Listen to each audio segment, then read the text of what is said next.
서울에는 정말 유명한 횟집이 많습니다. 광어로 유명한 횟집도 있고 가성비가 좋은 곳도 있고 숙성을 너무 맛있게 하는 곳 등 정말 다양한데, 유명한 데에는 다 그만한 이유를 어렵지 않게 볼 수 있었거든요. 그런데 여기 정말 유명한 횟집이 있는데 가격과 구성만 봤을 때 가성비가 아주 뛰어난 것 같지도 않고 사용하는 횟감도 그렇게 특별해 보이지 않는데, 오픈 1시간 전에는 와서 웨이팅을 작성해야 겨우 먹을 수 있다고 합니다. 게다가 하루에 장사를 4시간밖에 안 하는데 늘 엄청난 웨이팅을 자랑하더라고요.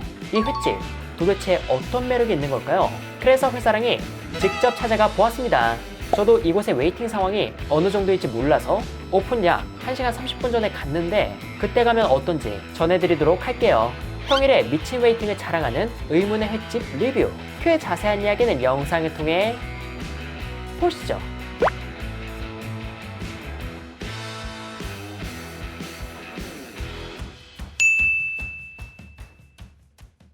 오늘 제가 찾아온 곳은 서울 동작구 사당동에 위치한 요란한 부엌입니다. 요란한 부엌은 사당역 인근 먹자골목에 있는 횟집인데요. 사실 이 일대 식당은 퇴근 시간만 되면 웨이팅하는 모습을 어렵지 않게 볼 수 있지만 이 식당의 풍경은 사뭇 다릅니다. 퇴근 시간 전부터 웨이팅을 작성하는 사람들이 많았고, 퇴근 시간에 오면 대기 명단이 이미 마감된 경우가 잦아 작정하고 와야지만 먹을 수 있다고 하더라고요. 그런데 보통 이러면 주말에 와야지 하고 생각하실 수도 있겠지만, 놀랍게도 이곳은 주말 장사를 안 합니다. 그래서 직장인들은 휴가 아닌 반차를 내야지만 올 수 있는 곳이죠. 그럼에도 생각보다 많은 분들이 일찍 와서 대기 명단을 적는 걸 보고 이곳이 정말 어떤 곳일까에 대한 궁금증은 점점 커져갔습니다. 제가 방문한 날은 금요일로 다른 평일보다 더 붐빌 것 같아서 오후 3시 20분쯤에 방문했거든요. 확실히 이때 가니까 기다리는 사람이 없었는데 대기자 명단도 없었어요. 그래서 안에서 작업 중이신 사장님께 여쭤보니까 오픈 1시간 전인 오후 4시부터 명단 작성이 가능하다고 해서 저는 오후 4시가 될 때까지 식당 앞에서 기다린 후 명단을 작성하고 카페에서 쉬다가 오후 5시를 앞두고 다시 식당으로 향했습니다.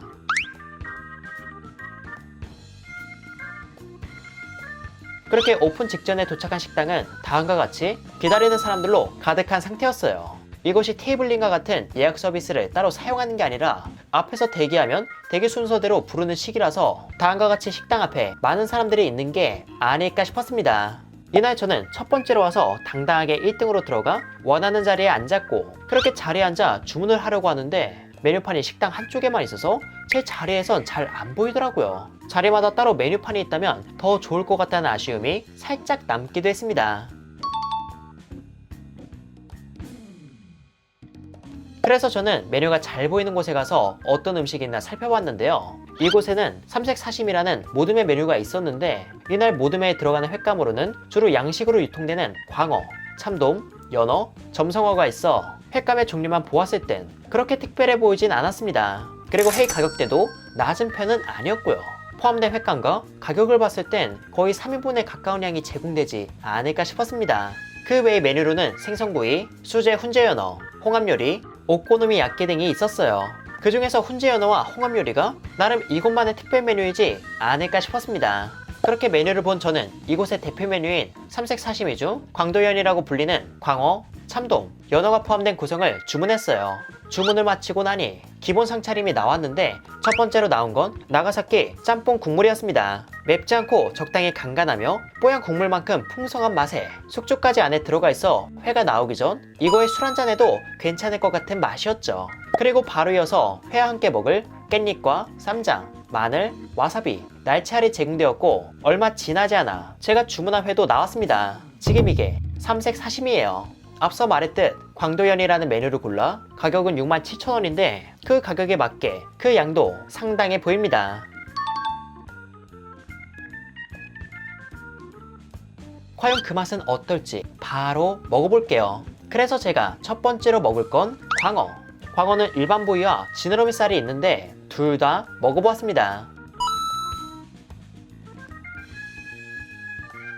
우선 이곳 역시 숙성회였어요. 이 광어의 경우 숙성을 했지만 살이 무르다는 정도는 아니었고 부드러움 속에 탱글한 식감이 아주 조밀하게 분포된 느낌이었죠. 그러면서 숙성된 광어 특유의 단맛도 기분 좋게 올라왔습니다.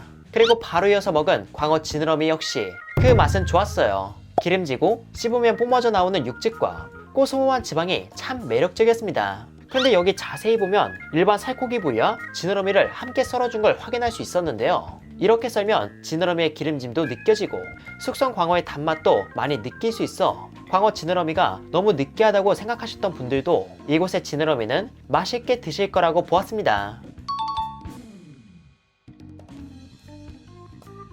그렇게 나온 회를 한 점 한 점 먹다 보니 회 밑에 무언가 깔려있는 게 보이더라고요. 처음엔 그냥 장식용인 줄 알았는데 그건 바로 세발나물과 돌나물이었습니다. 처음에 깻잎과 날치알, 마늘 등이 기본으로 나온 걸 봤을 때 쌈에 싸서 먹는 걸 간접적으로 권유하는 느낌이었는데요. 그런데 세발나물과 돌나물까지 이렇게 나온 걸 보니 쌈에 싸서 꼭 먹어야 할 것 같습니다. 그래서 이번에는 깻잎쌈에 참돔을 올리고 여기에 날치알과 세발나물 그리고 쌈장까지 곁들여서 한번 먹어볼게요. 우선 깻잎 특유의 향과 날치알의 톡톡 터지는 식감이 주로 느껴졌는데 그러면서 참돔의 담백함과 단맛도 올라와 회를 이렇게 먹는 것도 꽤나 별미라고 생각했어요. 그리고 여기에 세발나물은 연한 아삭함과 나물 특유의 산뜻함도 더해줘서 회를 주로 쌈으로 즐기시는 분들에겐 정말 취향 저격이지 않나 싶었습니다.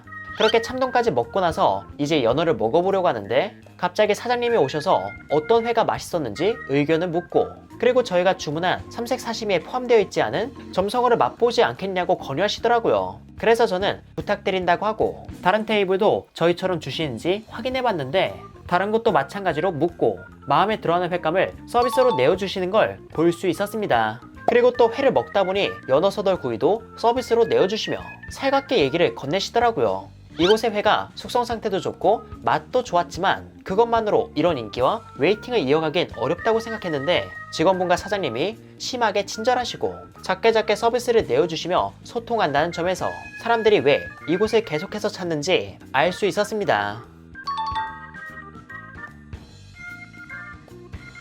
아무튼 그렇게 받은 점성어는 약 7kg 정도라고 하는데 살이 단단하며 담백했고 숙성을 통해 기름짐과 감칠맛도 잔잔하게 올라와 다른 횟감에 비해 씹는 맛이 좋았어요. 한국 사람들이 회를 먹을 때 식감을 많이 따지는 편인데 그런 점에서 이 점성어는 꽤나 매력있다고 보았습니다. 그렇게 서비스로 나온 점성어를 맛본 저는 연어회를 먹으려고 하는데 아무리 쌈에 싸서 먹더라도 살짝 물리는 감이 있더라고요. 그래서 어떻게 해야 더 맛있게 먹을 수 있을까 고민하다가 메뉴에 있던 셀프마켓 초밥을 주문해서 이 연어를 초밥으로 먹어볼까 합니다. 그런데 이번 리뷰는 제가 아닌 함께 횟집으로 온 이분이 리뷰할 예정입니다. 그분은 바로 유튜버 달인님이에요. 제가 최근에 커뮤니티에 알렸던 세컨 채널 있죠. 그 채널의 출연자이자 저와 함께 회 말고 다른 음식도 리뷰할 크리에이터입니다. 아직 서툴지만 제 촬영을 보면서 리뷰하는 감을 익히고 있는데 이날 이곳의 연어의 맛은 어떻게 느꼈는지 궁금해서 리뷰를 부탁했어요. 우선 이곳의 연어는 특별한 냄새 없이 깔끔하며 숙성을 해서 부드러운 편이었습니다. 그리고 부드러운 만큼 회를 도톰하게 썰어주셔서 그 연어의 고소함 있죠. 그걸 정말 잔뜩 느낄 수가 있어서 좋더라고요. 저는 개인적으로 초밥밥에 얹어 먹는 것도 뭔가 푸짐한 연어 초밥을 먹는 느낌이라 아주 좋았는데 여러분도 이 연어를 더 맛있게 드시고 싶으시다면 초밥밥에 얹어서 드시는 것도 추천드려요. 저도 이와 비슷하게 느꼈습니다. 특히 저는 연어 특유의 냄새 없이 정말 깔끔한 게 매력이라고 보았어요. 혹시 연어는 좋아하는데 연어 특유의 냄새가 싫었던 분이라면 이곳의 연어만큼은 정말 맛있게 드시지 않을까 싶습니다.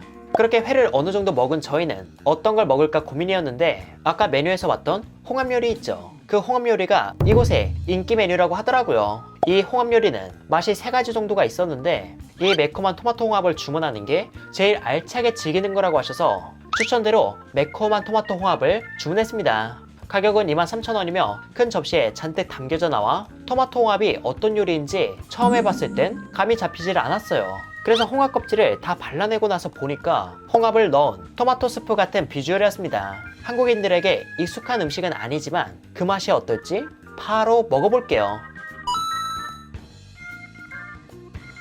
이 맛은 정말 쉽게 정리할 수 있습니다. 토마토 소스 맛과 신김치찌개가 섞인 맛이더라고요. 우선 토마토가 신맛을 더해주고 고춧가루나 매운맛이 나는 재료를 넣어 꽤 칼칼했으며 김치의 단맛은 홍합 육수가 대체하여 정말 절묘하게 토마토 소스와 신김치찌개가 섞인 맛이었습니다. 굉장히 이색적이고 묘하게 맛이 있었지만 토마토 소스와 신김치찌개라는 조합이 낯설게 들리는 만큼 맛도 꽤 낯선 느낌이었죠. 그래도 홍합은 신선한 걸 사용해서 적당히 조리하여 살도 큼지막하고 맛도 좋았기에 제가 설명한 맛이 궁금하다면 한번 도전해보셔도 좋을 것 같습니다. 그런데 여러분, 이 홍합 요리는 이렇게 국물과 홍합만 먹는 게 아니고 면까지 추가해서 먹어야 알차게 먹는 거라고 하는데요. 그래서 저는 6,000원을 내고 면 추가를 부탁드렸는데 제가 맡겼던 메뉴와는 완전히 다른 새로운 음식이 나왔습니다. 지금 이게 면을 추가한 토마토 홍합이에요. 보면 크림 베이스에 베이컨도 들어가 있고 여기에 우동면이 들어가 있어서 그냥 토마토 크림 베이컨 우동을 주문한 것 같았어요. 이곳은 홍합 요리에 면 추가를 하면 크림과 베이컨을 더 넣고 다음과 같이 해주기 때문에 앞서 3가지 홍합 요리 중 토마토 홍합을 주문해야 토마토 홍합의 맛과 크레이지 홍합의 맛, 이렇게 2가지 맛을 즐길 수 있다고 합니다. 그러한 이유로 이 토마토 홍합이 제일 알차게 즐길 수 있는 맛이라고 한 거죠. 자, 그렇다면 면을 추가한 토마토 홍합의 맛은 어떨지 바로 먹어보겠습니다. 우선 김치찌개라고 표현한 맛은 전혀 찾아볼 수 없었어요. 그냥 매콤하며 적당히 산미가 있는 맛있는 토마토 크림 우동으로 사이사이에 씹히는 베이컨과 크림의 고소함이 있어 훨씬 더 대중적인 맛이라고 보았습니다. 토마토 홍합도 맛이 조금 낯설 뿐이지 맛이 없는 건 결코 아니기에 저처럼 토마토 홍합을 도전해보시고 면까지 추가해서 알차게 즐기셔도 좋을 것 같네요. 단 2명이서 회를 먹고 우동까지 먹기엔 그 양이 정말 많기에 저희처럼 드실 예정이라면 꼭 3-4명이서 오시길 바랍니다. 이렇게 해서 저는 엄청난 웨이팅을 자랑하는 요란한 부엌에서 음식을 즐겼는데요. 이곳이 인기 있는 이유는 음식 맛도 맛이지만 한 테이블 한 테이블 신경 쓰시는 친절한 사장님과 친절한 직원분, 그리고 소박하지만 확실하게 제공되는 서비스가 가장 크다고 보았습니다. 게다가 숙성의 초심자에게도 어렵지 않은 숙성 정도와 큰 횟감만 고집하는 것도 매력적인 부분이었죠. 하지만 회를 사이즈별로 판매하는 게 아닌 6만원 중반대 가격 하나만 있어서 2명에서 온 손님이 회 말고 다른 음식까지 먹기엔 음식의 양이 너무 많다는 점에서 아쉽게 느껴질 걸로 보였습니다. 개인적으로 이곳은 맛도 좋고 친절해서 서당역 부근에 숙성횟집을 찾는다면 1등으로 추천드리고 싶었지만 웨이팅이 너무 심하다 보니 이곳이 정말 궁금하셨던 분에 한해서 가볼 만한 매력이 있는 곳이었다 라는 정도의 얘기는 할 수 있을 것 같습니다.